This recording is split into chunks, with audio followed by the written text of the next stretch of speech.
Assalamu alaikum dear students. Today we are going to discuss literary elements.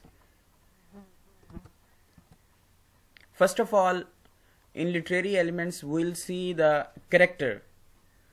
This is a person, animal or an object in fiction or drama. Characters are described based upon their personalities, actions, appearance and thoughts. There is a main character who is the most important character in a story and sets the plots in motion, and there are minor characters who are not as important to the plot as the main character. The character who blocks the protagonist or main character is called antagonist. Sometimes the antagonist is a villain who is a person, but an antagonist can also be a force opposing the main character. Character traits and described in the following terms.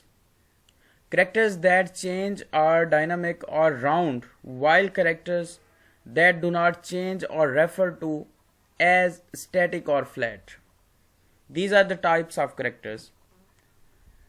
Characterization is the means by which writers reveal character.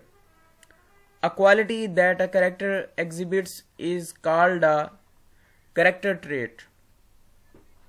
This trait can be indicated by the character's statements, action or thoughts. Basically, characters are totally linked with their action. Which type of action they are performing, their association is being linked with that character.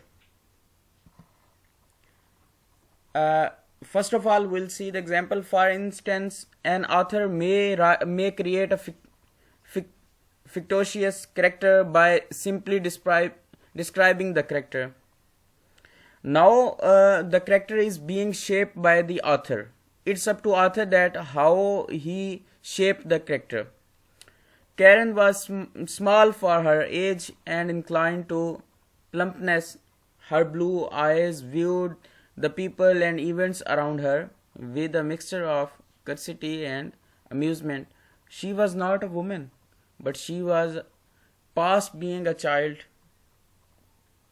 For toys, she might still, on impulse, turn a somersault on the living rug.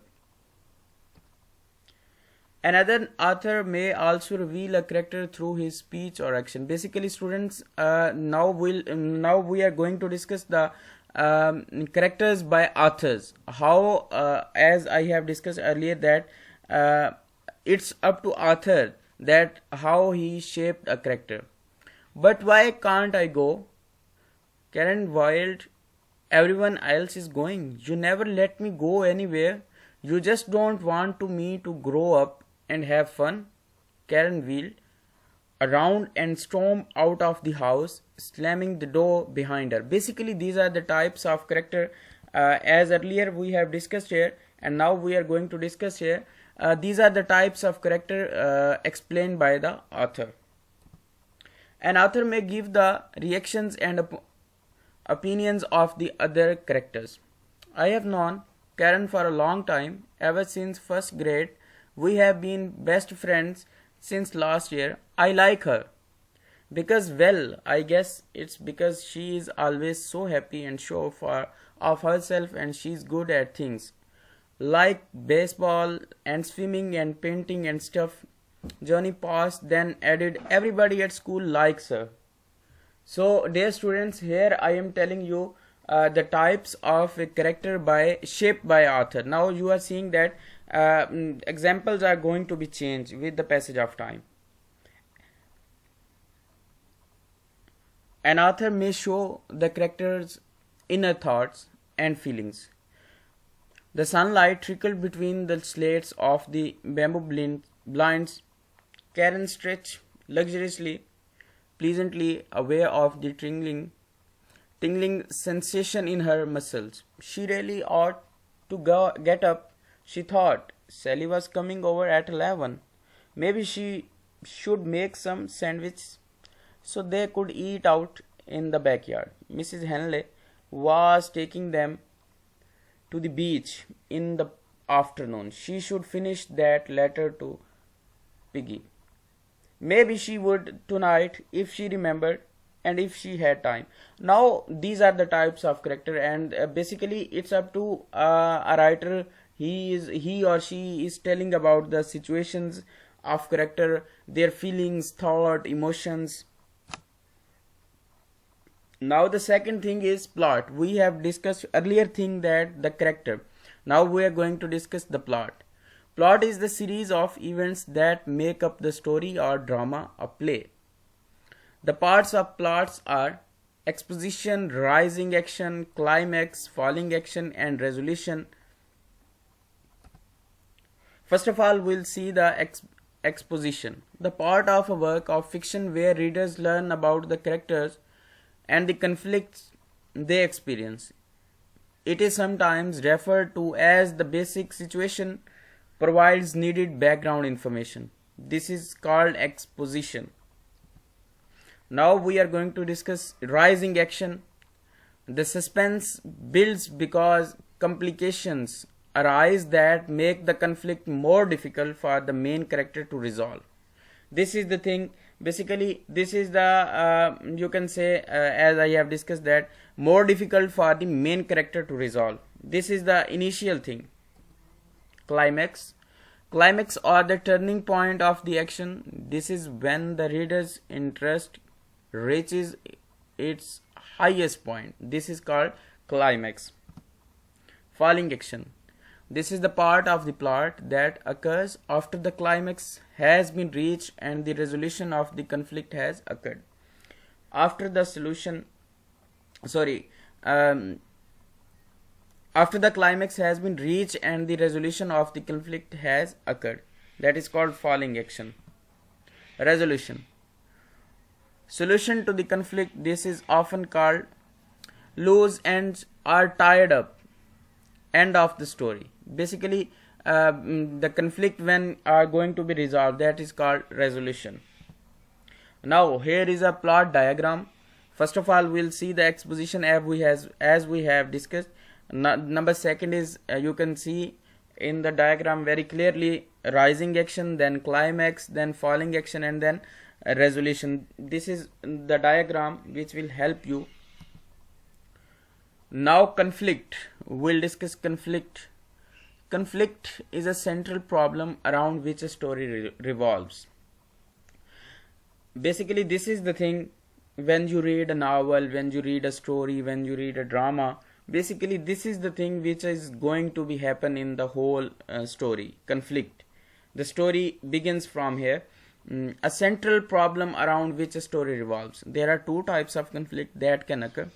Now the types of conflict are two: internal conflict and external conflict. First of all, internal conflict occurs within a person or a character. Basically, internal conflict, as it is mentioned with the you can say the statement or the as mentioned, internal means within a person or a character. External conflict occurs between a person and another person, a machine, nature, or a society. Basically, it deals with another person or the outer thing, as it is very clear with the statement external conflict. Conflict is necessary to every story. In short stories, there is usually one major conflict. In longer stories, there could be several conflicts. Conflicts adds excitement and suspense to a story. The conflict usually becomes clear to the beginning of a story. As the plot unfolds, the reader starts to wonder what will happen next and how the characters will handle the situation. Many readers enjoy trying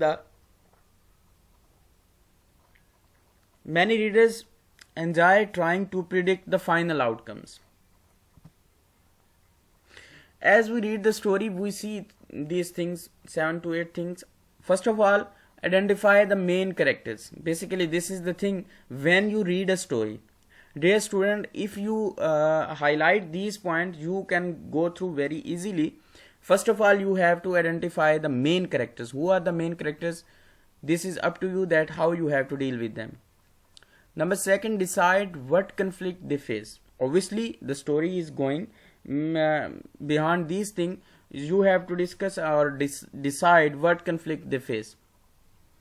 Look for steps they take to settle that conflict. Obviously, when they face the conflict, they obviously will go how to settle the things. See if the steps cause other conflict. You have to discuss or see the other steps too, who are going to be the you can say the reason of conflict. Number 5, watch for clues and try to predict what the characters will do. Enjoy the build up of suspense. Put yourself in the story. Basically, this is the main thing, or this is the important thing. As being a student of literature, you have to put yourself in the story. That how you have to deal with the story. Decide if you would have solved the conflict in the same way. You have to be very careful for these 7 to 8 points. Now we'll see the third thing is setting. The time and place in which a story takes place, details of a setting includes. Basically, this is the thing, the time and place. You have to discuss, you have to see that where the things are going to be happen. Time, historical period. The general period of the plot and the main location of the story. Obviously, this is the thing that how you have to deal with it. The general period of the plot and the main location of the story. You have to see that where the story is going to be happen, where the writer is going to adjust the things. Physical feature. What the now this is the type of obviously setting. Number 2 is physical feature. What the place, location of the setting looks like physically. You have to see that what the place, location of the setting looks like physically. Number 3 is geographic location. The actual location of the place where the story is going to be happen.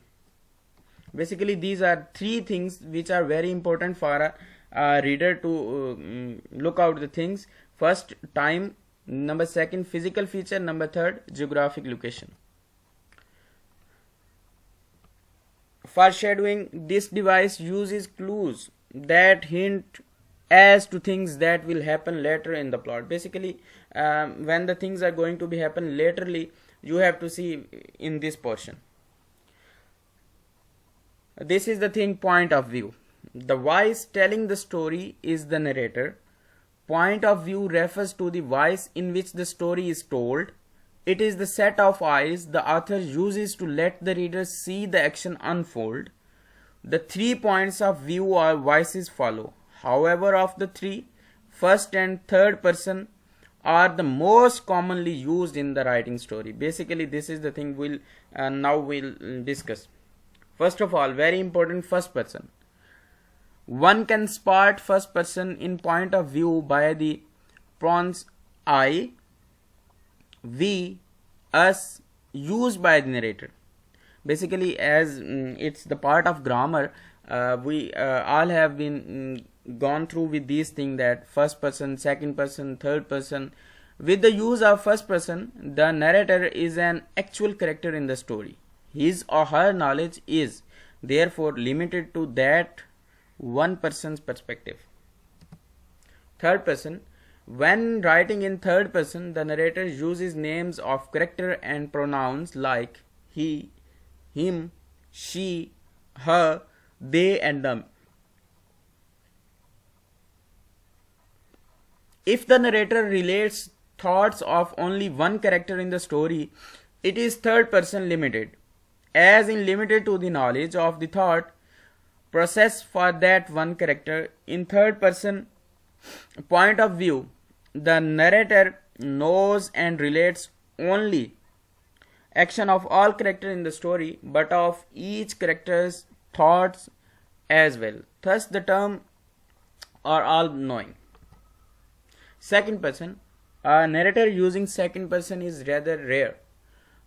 The pronoun you is used in this type of writing. An example follows. You feel the salt air on your skin. You feel alone and isolated on the beach, yet you feel deep inside of yourself that you are not alone. Basically, in this portion, point of view, as I have discussed, the 3 points of view are wise follow. However, of the 3, first and third person are the most commonly used in, basically, dear students, first person and third person, basically these are going to be discussed commonly in stories or dramas, but second person is also important. Now we'll see theme. Theme is underlying focus of a story. Subjects or main idea of works can often be expressed in one word, love, but a theme is underlying. A theme is something the writer wants the reader to discover. Some universal literary themes are, these are the themes. Bold one are the themes. Heroes must undergo trials and endure losses before they can claim their rightful kingdom. Arrogance and pride can bring destruction. When the rule of law is broken, chaos and anarchy will result. Love will endure and triumph over evil. There may be more than one theme in a literary work. Obviously, theme is the basic point. When a writer write a story or a drama, he or she basically put the theme there. Without theme, the story is nothing. Mode happens when authors use descriptive word adjectives to create a certain feeling or mood in the reader of the story. Example of mode might be happy, sad, etc. Basically, these are the mode. Setting often helps create mode in the reader. Tone. Tone is the attitude that the author conveys about his or her subject through his or her choice of words. Example of tone follow: serious, light-hearted, bitter, angry, ironic. Irony. This is the difference of gap between what is said and what is actually mean in a text. The 3 forms of irony are. This is very important as being a student of literature. Dear students, you should focus on these things. Now, irony. This is I am repeating again, as being student of language. This is very important term. Verbal irony. This is when a character or narrator says something but means exactly the opposite. An example might be, boy, she is pretty. She is really pretty, said about a muddy puppy with burrs in her fur. Situational irony. This is the difference between what appears to be and what actually is true. It is often demonstrated by an actual result being different than what is expected. For example, a story's main character could find the bad guy and bring him to justice, but walk out of the police station and be killed by a train. This irony is situational, as it is mentioned in the word. Dramatic irony. This occurs when the reader, observer, knows something that the character in a film or written text does not know. For instance, a woman might think that her husband has forgotten her birthday, but the reader audience knows that he has really bought her a diamond ring that is hidden in her desert at Dunnet. Prose. The ordinary form of spoken or written language is prose. It doesn't contain a metrical structure like poetry or verse. This is the different thing from poetry and verse. Symbol. This occurs when something specific is used to represent something abstract. Example, mourning wind representing loneliness. Symbol, as it is mentioned in the title, symbol. Obviously, symbolism. Imagery. A set of mental pictures or images. The use of vivid or figurative language to represent objects, actions, or ideas. This is very important theme. To make an imaginary word seem real, an author often makes a use of words and phrases that appeal to the senses. These words and phrases, called images, help a reader mentally experience what the characters in the literary selection are actually experiencing. A well written description should arouse a particular response or emotion in the reader's imagination. Sensory imagery is developed using the five senses: sight, sounds, taste, touch, and smell. For example, the hot July sun beat relentlessly down, casting an orange glare over the farm buildings, the fields, the pond. Even the usually cool green willows bordering the pond hung wilted and dry. Our backs ached for relief. We quickly pulled off our sweaty clothes and plunged into the pond, but the tepid water only stifled us, and we soon climbed onto the brown, dusty bank. Our parched throats longed for something cool, a strawberry ice, a tall, frosted glass of lemonade. Now we have discussed the literary terms. Now we'll discuss figurative language terms. Basically, figurative language occurs when writers use language so that words do not mean exactly what they say. Now I am going to repeat again the statement: figurative language occurs when writers use language so that words do not mean exactly what they say. The words have more meaning than what might be found in a dictionary if you looked up the word. There is an essay, easy way and a hard way to look at figurative language. First of all, easier way. Figurative language or speech contains images. The writer or speaker describes something through the use of unusual comparisons for effect, interest, and to make things clearer. The result of using this technique is the creation of interesting images. Harder. Figurative language is not intended to be interpreted in a literal sense. Appealing to the imagination, figurative language provides new ways of looking at the world. It always makes use of a comparison between different things. Figurative language compares two things that are different in enough ways so that their similarities, when pointed out, are interesting, unique, and or surprising. These are the two ways that how you can deal with the figurative language. First of all, we have discussed easier and then harder. Basically, this is the difference between, I'll repeat again, figurative language or speech contains images. The writer or speaker describes something through the use of unusual comparisons for effect, interest, and to make things clearer. The result of using this technique is the creation of interesting images. Basically, this is all about images, interest, effect, and comparison. But on the other hand, figurative language is not intended to be interpreted in a literal sense, appealing to the imagination. Figurative language provides new ways of looking at the world. It always makes use of a comparison between different things. Figurative language compares two things that are different enough ways so that their similarities, when pointed out, are interesting, unique, and surprising. Alliteration. Alliteration, this occurs when words are close together that begin with the same consonant sound. An example is slippery sullen shadows.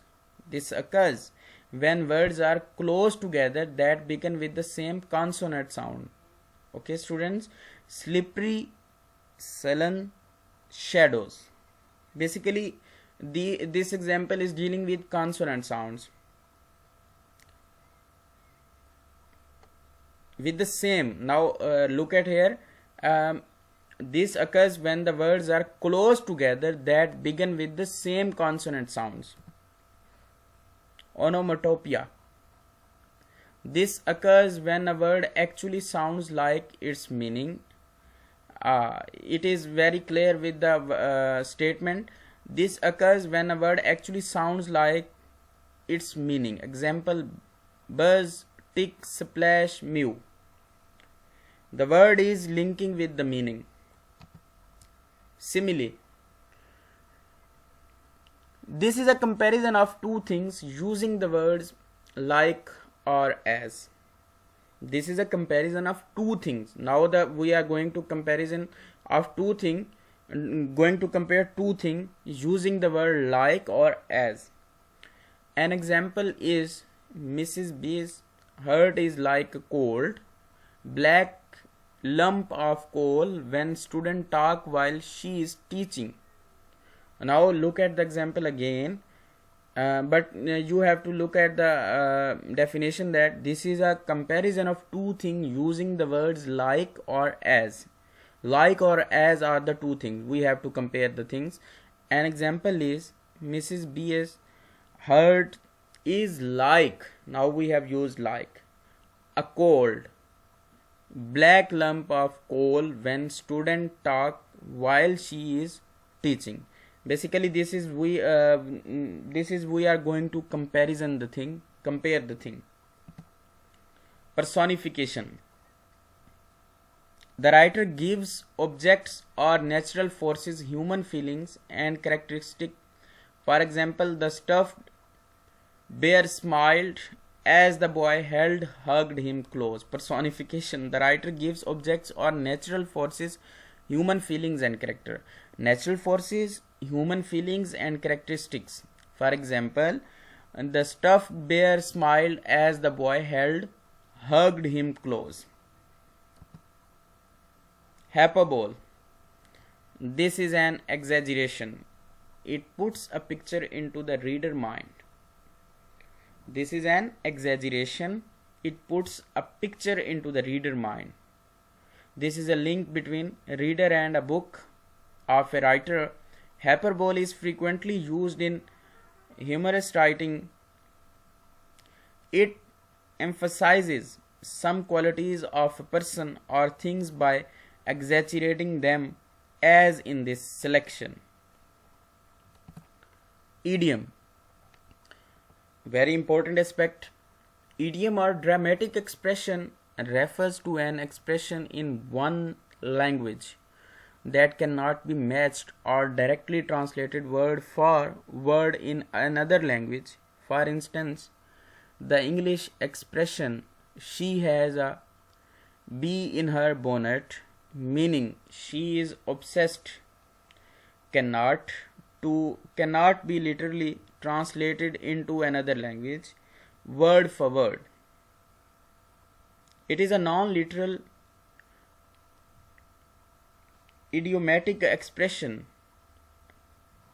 She is green with envy.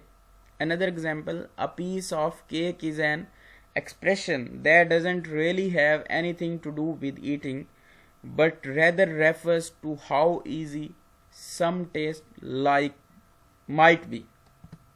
That's all, dear student. Inshallah, we'll see you soon.